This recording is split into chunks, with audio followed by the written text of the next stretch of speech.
Life is a stage. Welcome back inside the Now Morning Show. This morning we continue our art exhibit series on Now in collaboration with the Art Society of Trinidad and Tobago. And this morning we have a special guest because his uncle actually did the very first news broadcast here on TTT back in 1962. And he is here this morning to show off some of his work, to tell us a little bit about his process. Ladies and gentlemen, he's been painting for over 4 decades. Let's welcome to the show Mr. Dominic Telfer.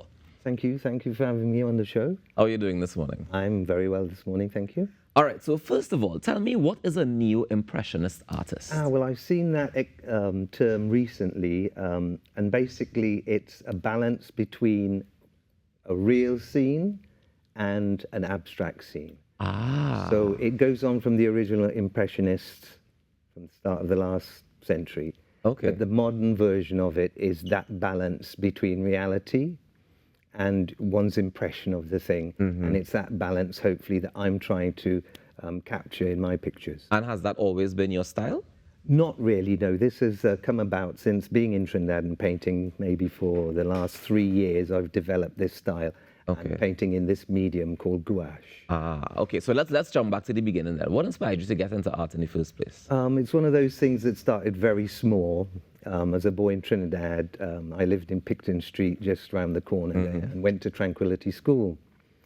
And as a testament to the early interest, I have a report from my form master at Tranquility where he says, "This boy spends far too much time drawing." So that's a strange thing that happened there. So it documents from early that I was obviously obsessed with pencils and papers and drawing and so forth. And as time went on, these things developed. I left Trinidad and went to England in '62, and that's really where the art started. Art classes, the art teachers in England were very useful and very helpful, and I learnt a lot from them. But it's a thing that people normally do. You get involved as a youth or child in art, and as you go into the adult world, you leave that behind. Yeah. I myself did that. I did try a career in art or drawing when I first left school. I was a technical illustrator for a prestigious firm in Oxford, Clarendon Press, but found the environment far too restrictive for my personality and left that to do other things. Those other things took up quite some time, but found myself back to painting. And that occurred because I came for a holiday in Trinidad and I went to the botanical gardens with just a copybook and a pencil. Hadn't done any art for years and did a couple of sketches of the scenes in the botanical gardens. And looking back at those drawings years later, compared to photographs that I'd taken, there was so much more in there. Yeah. I remembered being there, and so that's what turned me on to it, and I felt I need to do this.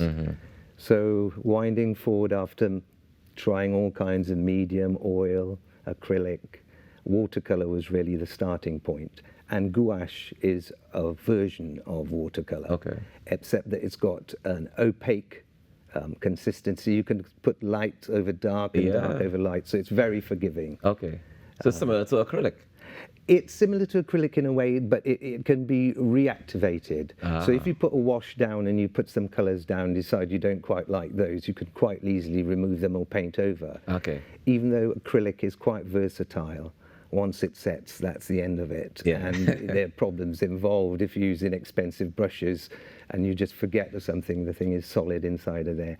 I find acrylic a bit too garish for me. I find that the gouache colors, although bright, are controlled.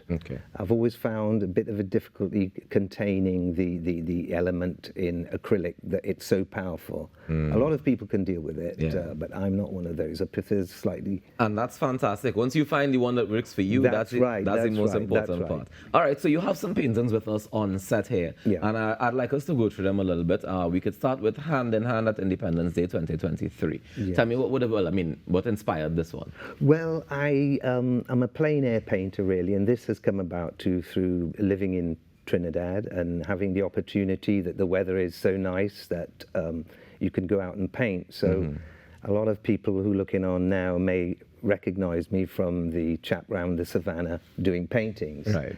And so this one is a plein air painting, and captured on Independence Day or a couple of days before.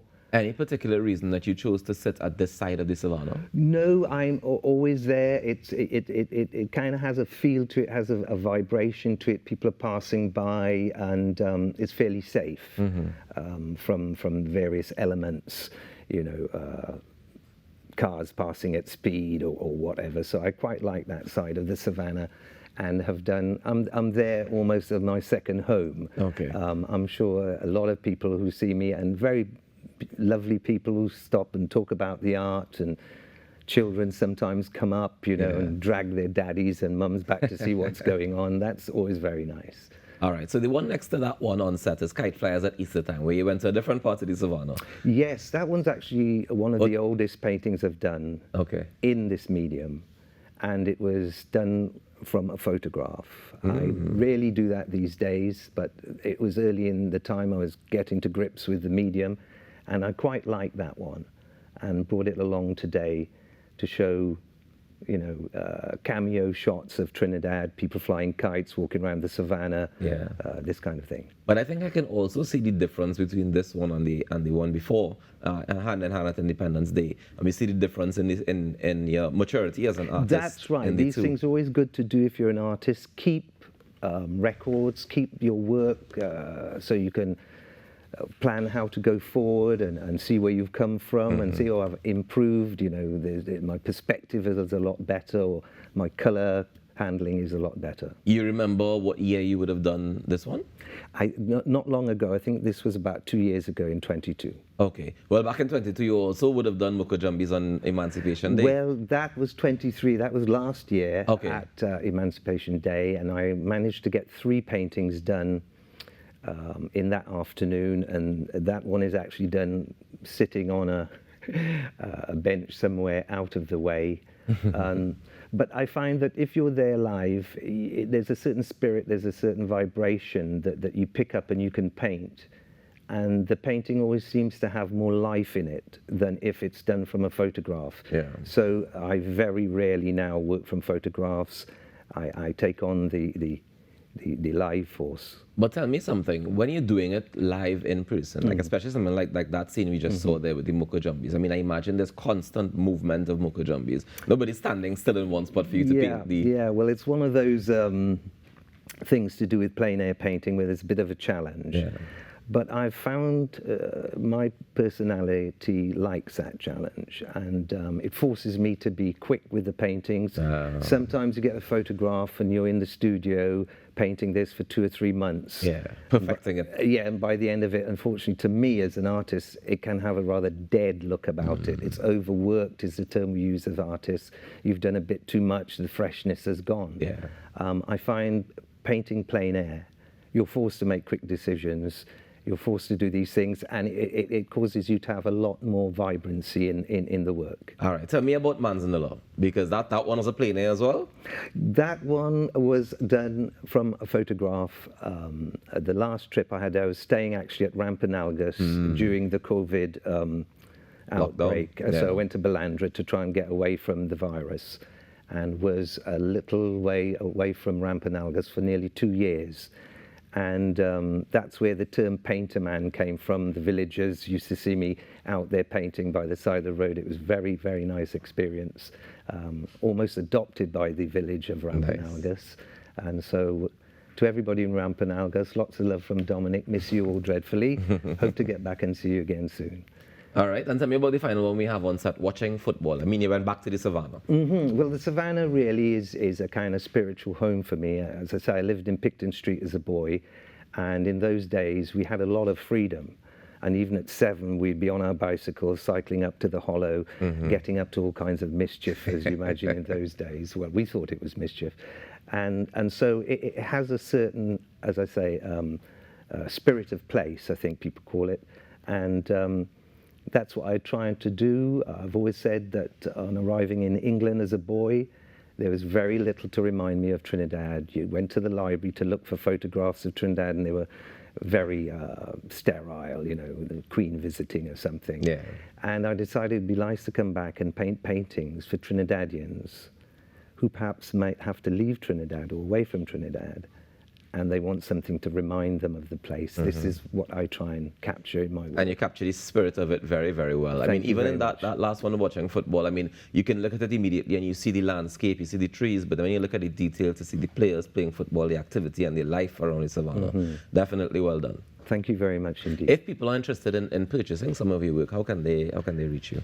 I have some sites on the internet, but there are galleries, and there are lots of galleries in Port of Spain, starting from on location in the furthest west, moving all the way east to people like Arnim's. The studio that has taken me under their wing to some extent are people from Horizon and their colleagues. There's a new studio called Studio Jolie at the end of Henry Pear Street, and they've been very good to me. And thank you very much, girls. They put on an exhibition for me a couple of months ago, and that was quite successful. So hopefully it's just to keep building on that work and going forward. All right. Well, Dominic, thank you so much for joining us this morning, and thank you for loaning us your work. We'll hopefully have it on display all week long so people will get the opportunity well, that's lovely. That's lovely to know. Thanks again. Not a problem. Enjoy the rest of your day, and thanks again. Thank you. All right, guys, we take a quick break and we come back with more on the Now Morning Show. Stick around. And we are the actors.